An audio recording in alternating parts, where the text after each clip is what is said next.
एक संत थे, एक गांव था और उस गांव का नियम था कि वहां पर जो राजा बनता था उसे 5 वर्ष के लिए राजा बनाया जाता था। कितने वर्ष के लिए?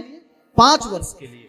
और जैसे ही उसके 5 वर्ष पूर्ण होते थे तो उसी गांव के नगर के पास में एक जंगल था और उस जंगल में शेर, चीता, भालू, बहुत से जानवर रहते थे। 5 वर्ष के बाद उसमें छुड़वा दिया जाता था। 5 वर्ष के बाद उसको छोड़ाते थे और जैसे ही उसको छोड़ने के बाद में जो मिल जाता था पहले उसी को फिर राजा बना देते। नियम था उस राज्य का, यही नियम था। और जो ही जंगल में छोड़े तो शेर, चीता, भालू उनको खा जाते थे उसको।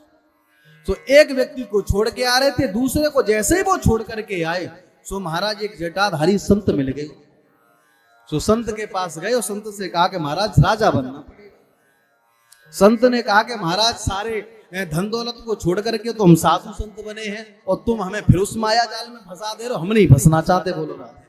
बोले नहीं, यहाँ का नियम ही यही है कि जो हमें मिल जाएगा उसे हम 5 वर्ष के लिए राजा बना देंगे।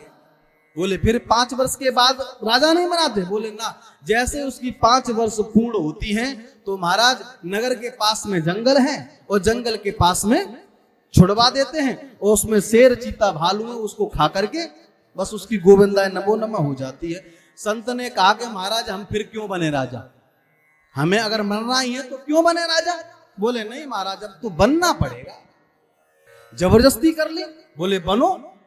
तो संत ने कहा कि चलो अब इतना ही कह रहे हैं, वैसे भी हम सब छोड़ छाड़ के बाबा जी बने, लेकिन फिर भी आप हमें इसमें फंसा दे रहे हो, कोई बात नहीं, चलो चलो करो, हमारा आपसे बिठाओ राजगद्दी पर।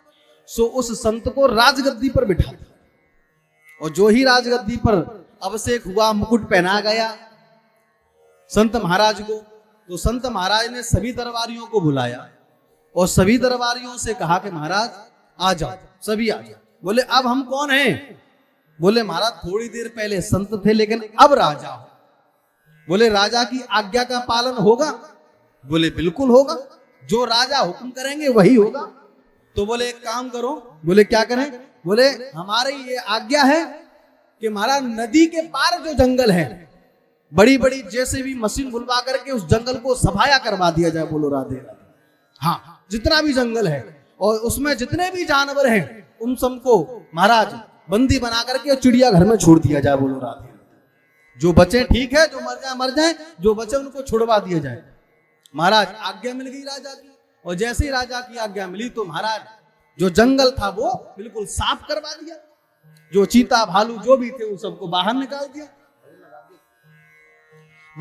दिया, और जो ही बाहर निकाल दिया सभी दरबारी आए, महाराज हमने बिल्कुल साफ कर दिया। बोले कोई दिक्कत? बोले कोई दिक्कत नहीं। अब क्या करें महाराज? आज्ञा। बोले उस फील्ड में, उस जंगल में जो आपने सफाया किया उसको बढ़िया तरीके से एकसा करो और उसमें बढ़िया बढ़िया रोडें, सड़कें डलवा दो। बढ़िया बढ़िया रोडें, सड़कें डलवा दी। बोले हो गया? बोले हो गया। अब क्या आज्ञा है प्रभु? बोले आज्ञा अब ये है कि बड़े बड़े जो पैसे वाले हैं ना उनको बुला के लाओ, उन सब से कहो महाराज। बोले क्या? बोले इस पर महाराज मकानों को बनाओ, फैक्ट्रियां बनाओ, सब कुछ बनाओ जो बनाना है। बोले ठीक है महाराज। बड़े बड़े पैसे वाले आए, उन्होंने उस जंगल की जगह पर महाराज मकान बनवाए, हवेलियां बनवाई और महाराज फैक्ट्रियां लगवा दी। इतना काम जब संत महाराज ने करवाया, सोई इतने ही काम में संत जी महाराज के पूरे 5 वर्ष पूरे हो गए। बोलो राधे राधे। संत महाराज ने सभी गांव वालों से कहा कि हमारा अब समय आ गया जाने का, अब हमें छोड़ आओ जंगल में। बोलो राधे राधे। हमें छोड़ आओ जंगल में। तो सभी दरबारी हाथ जोड़ के खड़े हो गए, महाराज अब कहाँ छोड़ के आए, तुम्हारे तो दोनों ही हाथ में लड्डू हैं, चाहे उस पार जाओ तो आनंद में और चाहे इस पार रहो तो आनंद में। तो महाराज तुम्हारे तो आनंद ही आनंद है। तो महाराज अगर इस पार से उस पार जाना है तो जिस तरीके से संत ने सारी व्यवस्था कर दी, आप भी व्यवस्था वैसी ही कर लो, क्योंकि भव सागर चहे पार जो पावा, राम कथा ताकर दृढ़ नावा। जो भवरूपी सागर से पार हो जाना चाहता है उसे राम नाम की नौका का आश्रय लेना ही होगा, और जो राम नाम की नौका का आश्रय ले लेगा वो भव सागर से पार हो जाएगा। बोल वृंदावन भाई लाल की।